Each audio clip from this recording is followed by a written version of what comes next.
Hi. So today I thought I would discuss about research life, what I personally had experienced and how my friends and co-scholars is and was going through during their research life. So when I talk about research, it's like the entire 5 years that we have often seen in research for 5 years. We can divide it into three, segment it into three rather.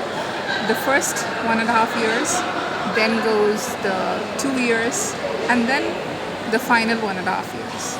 So let me talk about the first 1.5 years, or the first phase of research life, that I would rather call. That is a stage when you're actually anxious about what is research all about, or how do we do the research, and what are research papers. You're hearing about different terminologies during this phase. Then you come across various workshops. The first 1.5 years is an exploring period. You explore new networks, new friends, new co-scholars that you have. You go to different universities for attending different workshops. Some of the workshops you might be not even getting to know what's happening in and around the workshop, but still you will try to attend different workshops.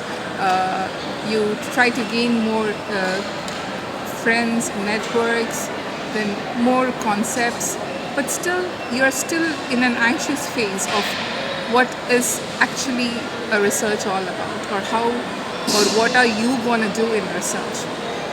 So the first 1.5 years, you are, in one side you're anxious, but the other side you're happily enjoying the research life, the research scholar's life. I could suggest one book which I had read in the second phase of my research life.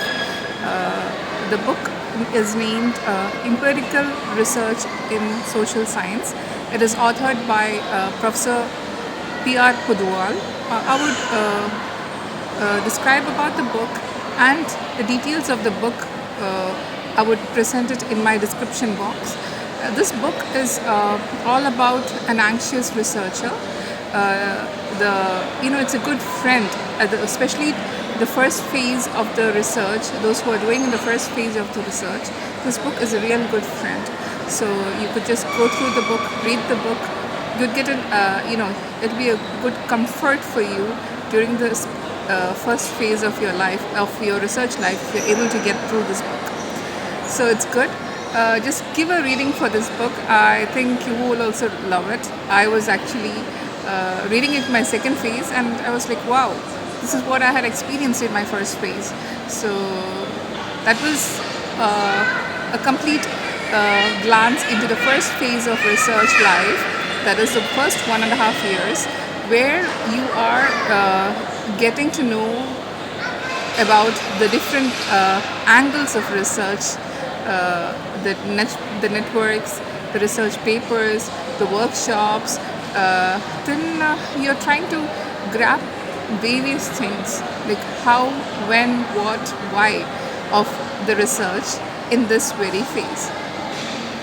Talking about the second phase of research life, the 2 years that I have already mentioned. The 2 years of research life is actually where we go deep into the methodology of the research. We get into the data collection part. We get to know the essence of research, what we are into. Because here we are tied up with the objectives. Here we are tied up with the hypothesis.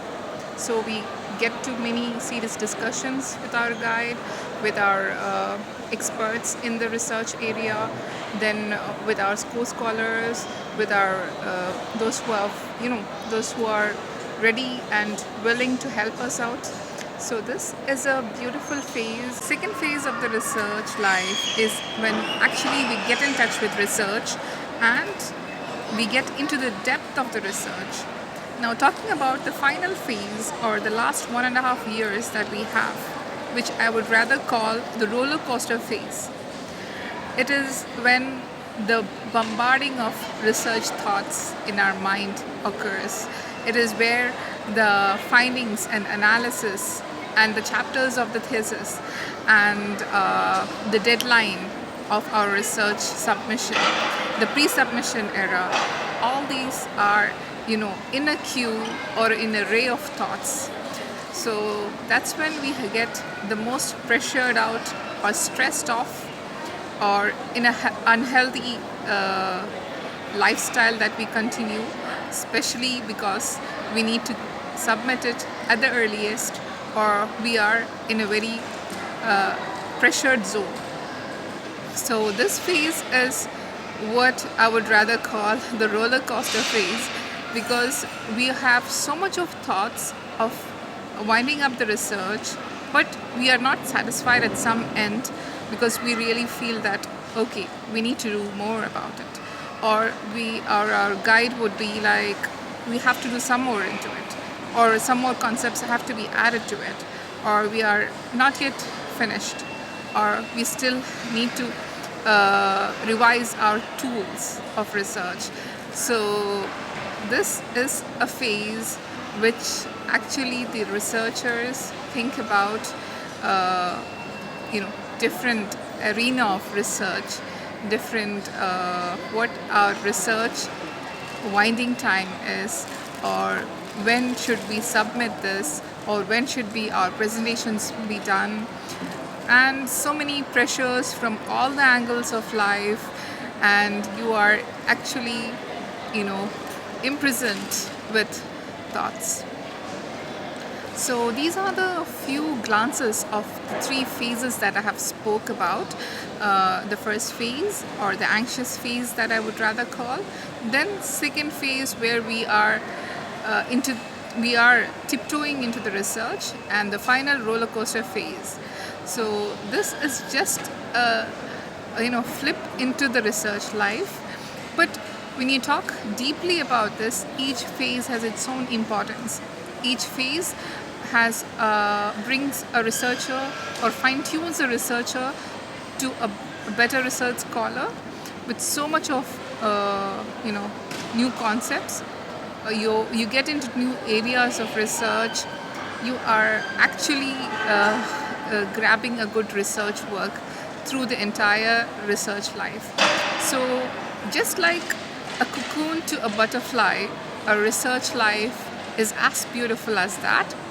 So wish you all very good luck ahead, especially those who are in the different phases of research life.